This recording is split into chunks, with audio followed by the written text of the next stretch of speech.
The Utah Jazz sing a beautiful tune to start the second half of the season or the post-All-Star break by quieting Luka Doncic's magic and beating the Mavericks for the second time this season in a big-time Western Conference battle.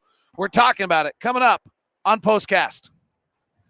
David Locke along with Ron Boone with you as the Utah Jazz beat the Dallas Mavericks tonight 114-109. And so many places to start and discuss tonight, Ron, for the Utah Jazz in this one. Where are you starting? Well, I'm going to start with the Dallas Mavericks and really compliment them and give them some praise on that basketball team. I think it looks a lot better than it did early in the year. They're doing a lot of things better than they were doing early in the year. And of course, Luka makes things go, for that basketball team. But I think now they got some three-point shooters. They have shooters to put around him that's going to give a lot of teams some problems. Yeah, they had a huge night for the guys they acquired in the trade deadline. They were monsters. The headline the other night when the Utah Jazz went to the All-Star break was that LeBron James hit shots over Rudy Gobert. Gobert got criticized by some of the local media here for not owning his mistakes, was skewered quite a bit, actually, by some of the local media. Tonight, he matches up on Luka Doncic, the Jazz willingly switching him on Doncic in the fourth quarter, takes away the three that Doncic hit him with early in the game, and then he could not get his shots off at the rim. And defensively, at least, story of the night, Gobert shutting down Doncic late. You'd like to think that anytime Luka is at the rim, that Rudy's going to defend that, change his shot, maybe even block it. But I think what you had to be very impressive with was his footwork, staying with Luka trying to shake him, dribbling around, going underneath the basket, trying to change direction, using his footwork, and Rudy was still right there with him. So that had to be just as impressive as Challenger's shot there at the rim for Rudy. From an offensive standpoint tonight, and there's more to talk about defensively, we'll get back to it because the game plan on Doncic was just terrific. But from an offense standpoint, this was a game in which the Utah Jazz played the number 2 defensive team in the league. Since January 1st, they had an offensive rating of 124 tonight. Dallas's defense, to me, showed the mobile bigs, great rotation, great connectivity, and the Jazz answered it. And I think that's wildly impressive because I thought Dallas played, maybe they would disagree, but from us watching, they did a lot of things to the Jazz tonight, and the Jazz stayed inside themselves and kept moving, kept pinging the basketball, kept making the plays they need to make, and led to a 125 offensive rating tonight for the Jazz, which against a team that was the number 2 defensive team since January 1st is pretty outstanding. Yeah, I really like, what I saw with the Jazz, as you just mentioned, the fight that they had. I know we talked about it before the ball game, and even Ryan Smith yesterday was saying how hard the Jazz are playing right now, and how impressive they are with that. But the Jazz right now, David, I think can do nothing but get better. I think they're getting connected now. They're healthy. The length there of the Dallas Mavericks, I thought, gave the Jazz a good look of what is yet to come with a lot of teams in this league.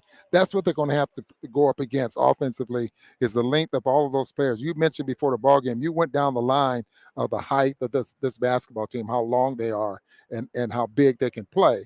And I thought the Jazz did a very good job of exploiting some of that. Let's talk about some of the offensive firepower. Donovan has 33 tonight. 7 threes. He's getting off, 8, 9, 10, 11, 12 threes a game. He had some real daggers, some unguardable daggers tonight, just deep plays breaking down. This was just kind of, I'm great offensive basketball. They were, I love his shot. Absolutely love it. It's online. It's on target. His release is great. And the arch on the shot is strictly good, and which makes it a much softer shot. And sometimes it looked like, and you can tell, David, at least for me anyway, when it looks like it's not going to get there, and it's like nothing but net, because that's just how soft it is. And he's really turning into a great offensive player. All right, let's go to the Luka Doncic game plan. Let's go back to your shoot-around report. At the beginning of the game, you give a shoot-around report about 5 minutes before tip-off every night. It's kind of, we have the trust of the coaches. We can reveal it at that point. No one's going to hear it. Take us back to what they were trying to do to Luka, and then what you saw them do tonight. Well, let's start with shadowing Luka. Early in the ball game, they were trying to do that, and Luka made the Jazz pay a few times. And shadowing, meaning bringing the big over, kind of looming shadow just away from the rim, making sure that he can see a big man down there when he's getting close to the basket.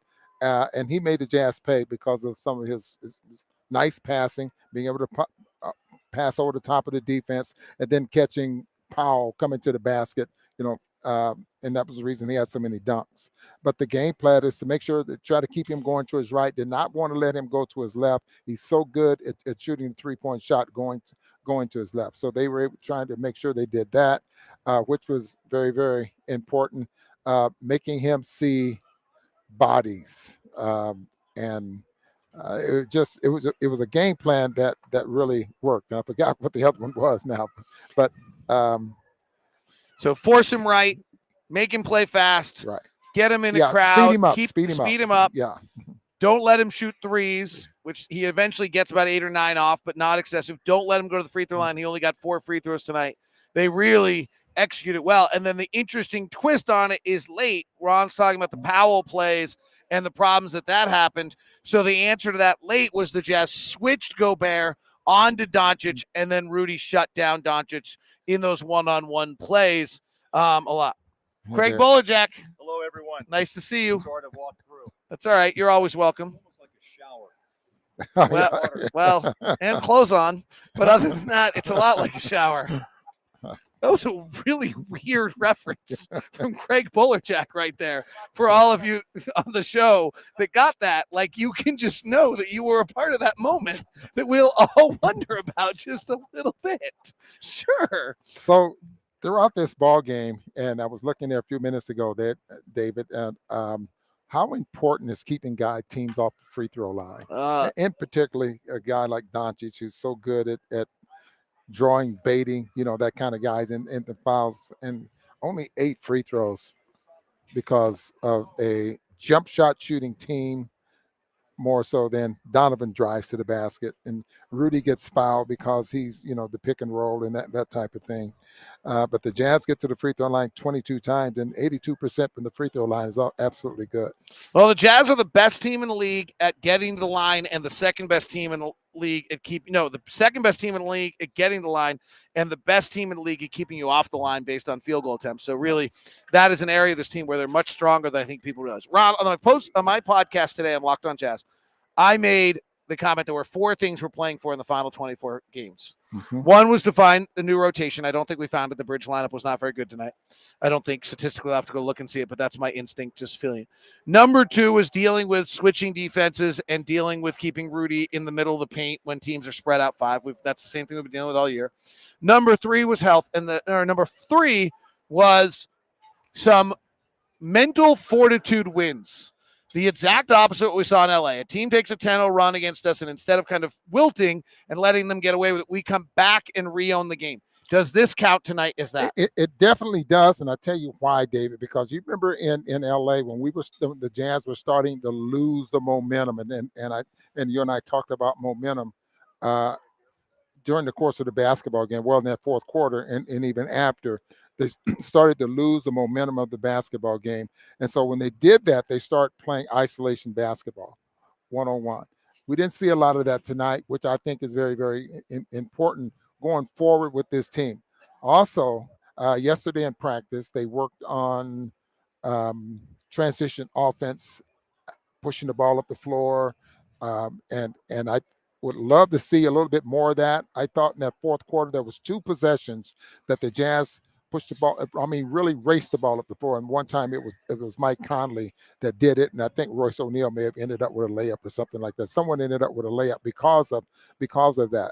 And I think going forward, that's going to be very important for the Jazz to do that. I think they have the players now that can run, that are willing to run. And I think that's just going to be very important. Jazz beat Dallas tonight. Fun one here. Really great regular season game. Gives them a 2.5 game lead over the Mavericks, having now at least tied the season series with 2 wins. Bojan Bogdanovic's late 3, by the way, was his 11th of the season in the clutch. That's the 3rd most of any player in the NBA. Fred VanVleet and Kyle Kuzma are the only 2 players to have made more clutch threes in the NBA. And keep track of that right corner. He had taken 100 3-point shots from that right corner. That's how many he made? going into tonight, Because I can do the math on this if he'd taken 100. I'm that smart. 36. So he's only shooting 36% from No, that he made 36. I know, but if he's taking 100, then he's only 36 of 100. That's not good. No, not for Bogey. I would have thought he's like 45. Well, I'm surprised. what I'm saying is the number that he gets from that Right. 3-point shot. That's one of his favorite spots. Now, if you want to really look at it, Dave, he's taken 114 from the elbow, from up the front, and he's made 42. So what do you think there? That's not as good as I would have thought either, actually. 42%? I would have thought he been 40. No, because it was 114. So it's only about 37%. I would have thought he was over 40% on both those. Well, he's not. Well, then that's Bogey. Get on it, darn it. Jazz win over Dallas. Have a great night. See you guys.